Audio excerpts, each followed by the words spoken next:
Howdy all, thanks for tripping on Zine. Today we are doing something different. We are doing top 5 soloing gods to carry your ranked games. That is right, it's a bit early, but I figured the meta actually I don't think shifted this much in the solo lane. There has been not this many changes, although there is one big change.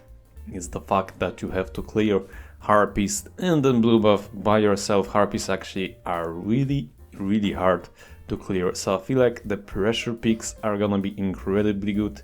The picks that can actually clear really fast and get to the lane fast, and picks like Guardians are just gonna struggle. And secondly, every player has some gods and items bias, so this is obviously gonna be my personal top 5 solo picks.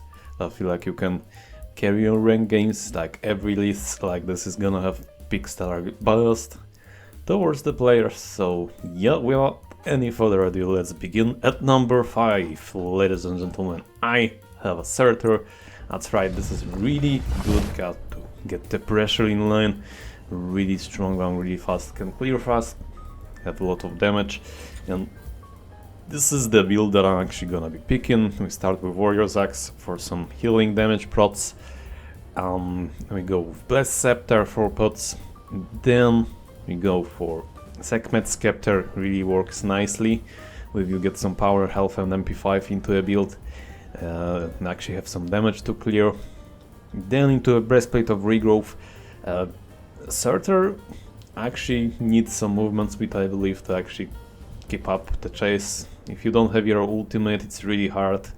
You have to land your stun and, you know, that someone dashes away, what you're gonna do. If you don't have regrowth, you basically cannot really chase them too efficiently. So I feel like you benefit a lot from regrowth. Prophetic Cloak, I just love this item. I feel like its mitigations late game are broken for warriors in general, so I feel like this is a must-be. We're gonna see it in a lot of builds. Talisman is another kind of my personal for Surtr. I feel like it's pretty decent, gives you some... It's sometimes hard to get the stacks, but if you can get the movement speed out attacks, it MP5 really helps you chase down picks. And that Spectral Armor, I believe it's gonna be a must-have in late game, in like 99% of the game, because how busted crit is.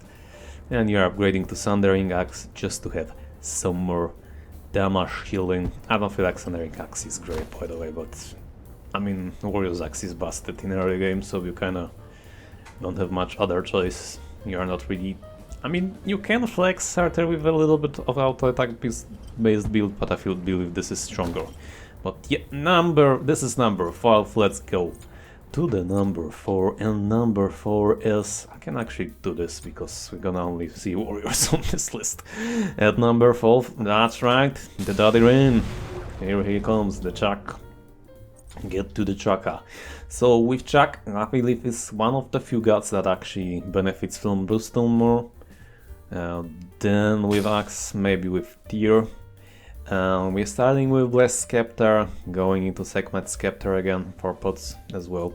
Sekhmet Scepter, I believe, as well on Chaac is just really good in early, both, and late game, gives you some damage, health, some MP5, and just the passive is really nice for Chaac, and his passive, like, it just stacks up so nicely, dude. I love it so much. You can get so much CDR out of it. You can just spam your ones over and over again. The next one is Void Shield. You can opt this with a Gladiator Shield, but I feel like Void Shield might be worthy buy on Chaac to get some prot shred up in this BH. Then into Prophetic. As I mentioned, Prophetic I feel like is busted item. It's obviously not the greatest early, but just when you get the value out of it, like, it's insane. And it's not that bad, even if you haven't stacked it, it still gives you protections based on your stacks. Then into the Pestilence. The Pestilence is, I believe, like one of the strongest, if not the strongest magical defense item. You have 70 freaking prots, it's insane. And obviously anti-heal is nice. Yeah. Then, if you don't have to go for crit, I really love Pridwen on Chaac. I really just adore it. Like, with this build you have so many prots, like with the corrupted bluestone stacks you can get around to the, like, I believe 350 of each prots, which is a lot. So imagine how much this is gonna hit. Yup, like a lot. But in most cases you're gonna need the spectral armor. So you kinda have to go for it. You could argue to get the late game spectral, sell Void Shield and get Revenant Pridwin. That could be something you can do, or maybe Segment Skepta, but I just love this item too much. But yeah, Chaac really decent pressure, even if you're losing the lane, like he's kind of the god that doesn't care. You can just throw your one at waves from a safe distance and don't care. I mean, you maybe lose some farm, but when you get your first couple of your items online, like you can match up and try to steal with your one camps as well. So yeah, that's number 4. Number 3 is actually Bellona. I believe Bellona is really strong right now. I feel like auto attack based warriors are pretty strong right now, and with Bellona, like she can always get the pressure, like really fast clear camps. Like she can also bully. She's a whole package. We are starting with Warrior's Axe. You can go for the Soul Heal, but I feel like Warrior's Axe on her personally is stronger. Gives you a lot of pressure, even more. Not that you need this much pressure on Bellona. She's like insane pressure character. Starting with round sheared potions, 4 potions here. Then going into Phalanx. Phalanx is busted, dude. This item is completely busted. I don't feel like people want to read into the stats, but you can actually get 42 procs.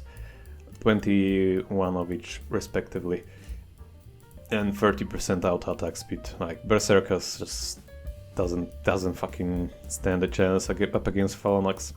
Maybe on some gods, but we'll get to that. Then you go for kin size, you need some damage as Bellona, can just shred through any tank with this build. Then Prophetic as my bias. Then into Shoguns. I feel like it actually got nerfed. I don't feel like the 10% auto attack speed is worth it, but I feel like on Bellona, she's like one of the exceptions. But the fact that they take passive from warriors and take away this percent cooldown reduction, like it's not great. Honestly, it's not great. Then again, Spectral Armor late game pretty OP, Revenant Pridwin, if you can fit this somehow into your build, but I don't see, like, you have to have this 1, 2, 3, 4, 5, 6 items, so it's kinda hard, but I feel like Pridwin can be really good on Bellona. That's number 3 on the list. Let's get to number 2. Number 2 is Nike. I believe this Kados is completely busted. I see her all the time in ranked and in other game modes. So, I don't actually have build for Nike. What the fuck? I come in prepared, but Warrior's Axe into a freaking Jotun's Draft is just a really easy build to get the pressure in lane. Really easy build to get to clear camps. Fucking hell. And you have a lot of ranged abilities here. One has really good range, so yeah. Upgrade the Jotuns, obviously. This glyph is really still good. That gives you a lot of outplay potential in the soul lane. Then into Gladiator Shield, into where is this item? My favorite item, Prophetic. And magical was now I feel like only hunters gotta put in some MP5 in this build. Sooner or later you can go for the Pestilence if you want to, but I feel like you have to get eventually some MP5 in the build. The Totem and the blue buff are gonna get you only so far, right? And to finish out the build, Spectral Release, and that's basically the full build for Nike. I believe she's really strong, she has a lot of damage, a lot of CDR with the Jotuns, a lot of safe poke from distance, good clear, pretty safe with her between her ult and the jump, and pretty good in, I mean, big circles, dude, a clear game, it's really good. There's something to be said about two things. So one thing, Sunder, but Sunder isn't really strong.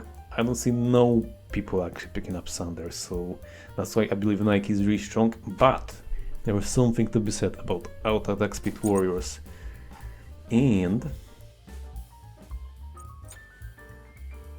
this bad boy. Read closely. Any shields applied on them are reduced by 50%.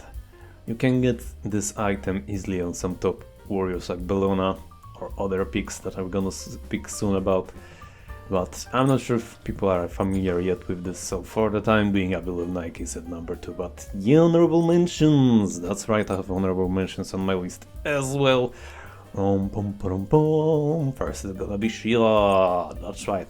There's good old Shivers. Warrior's Axe, Mace, a lot of poke from distance with your, I believe it's 1, I always get those two mix up, 1 or 2. But yeah, a lot of safe poke, good clear, good damage, Children's Vigor, Sundering Axe, you already know the drill, and into Gladiator Shields. And then, all of a sudden, Manticore Spikes? That's right, no Prophetic, it's really hard to fit in the Prophetic into a build when you have a god like Shiva who just gets so much value out of Manticore Spikes. You have 2 basic abilities with CCs that actually proc it, you can easily pick up the spikes and just get a lot of damage out of it, so even though I love Prophetic, I feel like Manticore Spikes in this build. Into Oni Hunters, into Spectral Armor, Oni Hunters mitigations, defenses, Spectral Armor, crit is busted. There you go, there is your build on honorable mention Shiva, really good damage, pretty decent bully in line, pretty safe as well, so I believe he's pretty strong, and I like him. Other honorable mention is actually Vamana. I feel like Vamana is super underrated. He's super underrated, I repeat. You start with, like with most warriors, Round Shield, Warrior's Axe, Healing Potion. I mean, maybe not most, but a lot of them, let's say it that well. Go for Axe of Animosity, really strong item on him, like, you don't need Bluestone. Go Axe of Animosity, like, it's really good on him. And the trick that I actually like to do with Vamana, you can go for Phalanx and Berserkers, but I prefer to go for Silver Breastplate. Don't upgrade this bad boy, this is only for defenses and MP5 in early game, pretty cheap. Then go for Berserkers. You actually, this is one of the few or only gods on the list that I will actually pick up Berserker over Phalanx because of his ult. Like, Vamana is all about his ult, you build around your ult. Your basic abilities are okay, but you need auto attack speed for your ult because people will usually run away from you instead of fighting you when you're in your ult, right? So you need that auto attack speed because Phalanx might not get stacked. That's the logic behind it. Prophetic Cloak, mitigations, Shogun's Kusari, and late game kin size. You don't need this early honestly on Vamana. You just save farm to the late game, get this item, get to the full build as fast as you can, and just stomp on people, Goomba stomp on them fools. And yeah, extended katana is like a luxury item instead of kin size. If you have gods like Cuckoo Khan or gods like this with no dashes but movement speed, it's really hard to really just without extended keep up with them, and obviously slows don't work on them. So I find that extended necessary in this type of builds. But yeah, that's the last honorable mention. Into the final pick. Did you guess it? Did you guess it? Osiris. Yeah, Osiris is busted. Yes, busted. Death Soul, Round Shield, Healing Pots. Death Soul, why? Death Soul because Death Embrace gives you CDR, late game. Osiris is all about this 1-2 combo, slowing people into oblivion, so you shred that CDR with Death's Embrace late game. You get mana out of it, you get healing out of it, you get cleave autos, that's pretty perfect on this god. Round Shield into a Phalanx. I mean, this god is really good in bullying in lane, this god is really good in just sustaining in lane. He doesn't need the escape ability even though he has his ult because he's so freaking tanky, he's unsustainable. And yeah, after Phalanx skin size into a Prophetic, I do love this build. Into a Pestilence for some HD, late game Spectral Armor, that rounds up your build. And this god is really good, I believe he's the top soul laner as of right now, at this moment, in Smite. And yeah, that has been my top 5 soul lane picks. at the moment to just carry the shit out of ranked. What's yours? Do you agree? Do you disagree? I mean, I don't care. This is my list, but I mean, that's rude. I do care. I'm curious. Let me know. That's it for this video, guys. If you enjoy, let me know if you want to see more content like this. And yeah, that's it for this video. I'll see you all in the next one. Bye bye!